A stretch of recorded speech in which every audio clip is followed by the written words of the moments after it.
2, 3, go. So, I'm going to take two things from Katie and Turnal. Okay, I'm horrible with names. I'm sorry. So, mental toughness and what techniques do I use when I get lonely and want to be around people but can't? Okay, so you're not lonely, you're alone. Those are two different things that are going to get you in trouble if you use them the same way. You're alone means there's nobody around you. You are lonely means you are looking for somebody else. Why are you looking for somebody else? You have everything that you need. Absolutely. Yeah, it's nice to have somebody, but just because you don't have somebody around doesn't make you lonely. Okay? You are enough. You don't need somebody else's touch. You don't need somebody else's smell in your pillow. You don't need somebody else's pampering or nice words to you. You want them. That's different than you need them. I have Archie, and I think everybody should own either a pug or a Frenchie. But any kind of pet companionship is great. If you feel alone, pets will have a wonderful way of knowing when you're sad. They will come to you and they will keep you company and they won't leave. Archie will not leave my sight. Even when I'm cooking, he will go park his ass on my foot. I literally trip over him sometimes, get mad, but whatever. Uh, you get lonely because cognitive behavior therapy again. Go back of your mind. You are saying to yourself what you're thinking is, I need somebody in my life. I need somebody next to me. I need somebody's presence.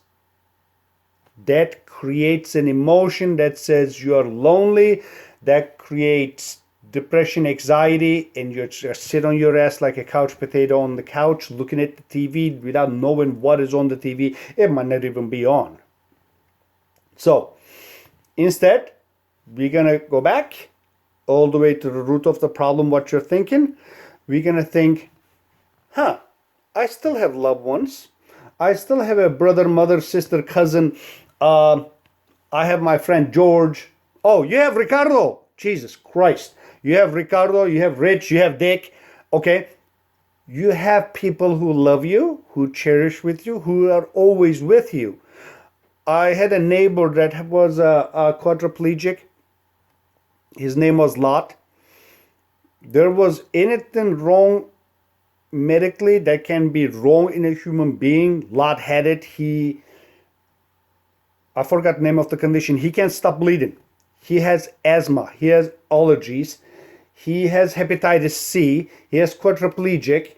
I mean, anything you can imagine, he had it. But Lot had this wonderful way of looking at life that besides all the wrong things, he was still alive. He was still grateful that he had the most important gift of all, life. That's what I learned from Lot. I learned a lot from the people around me. Most of the time I learned not to be. Okay? But Lot taught me you are alive. That's the biggest gift that will make you smile. Every morning you wake up, you smile. When I went to war, every night I went to bed, I said, thank you for making another day. Tomorrow is a whole new day, but it'll start with you, it'll end with you. And I would fall asleep. Okay? What you have is priceless. I always say, God give you, when I say God, it's not specific. I don't do organized religion. I believe in God, and God gives you everything that you need. It gives you body, mind, and soul. Okay? Soul, you can only break it yourself by thinking wrong things like you are lonely. Mind, if you let it run on a wild path, it will get you into depression, then your soul gets crushed. Body. Now, yes, God gave all us of a body. It gave a lot body that was quadriplegic. It gave me a body at the age of 44.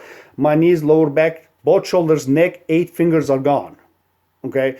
Right ear. I just started wearing glasses at the age of 44. Jesus. The hearing went to shit. I'm at 40% on the right side. That being part of me being a firearms instructor and blah, blah, blah. Life happens. The body breaks. But your mind and soul is everything that you have and everything that you need to accomplish anything. Katie says about mental toughness. There's nothing called a mental toughness. There's something called you picking what you're going to think. Okay? You thinking it's 125 degrees outside. You know what? This sucks. I'm just going to sit here because it's so freaking hot. I can't do anything. Versus me saying it's 125 degrees, but the body is still functioning. Thank God there's nothing wrong with it. So I'm going to go catch me a damn lizard. I catch the lizard, cut his head off, cook it and eat it. It's not really mental toughness. It's you choosing what you want to think. Okay? I was thinking earlier, I said, as long as I have one finger, you can cut my both legs off. You can get my guts dashed out. You can cut this arm off. If I have one finger, I will pull myself to the direction I want to go, because as long as that finger is functioning, I can move to that direction. You don't think about all the wrong things. You think about what you're focused on, what your goal is, what you're trying to accomplish. My job in Excel was to think, there is the 40-day mark. I'm going to march there.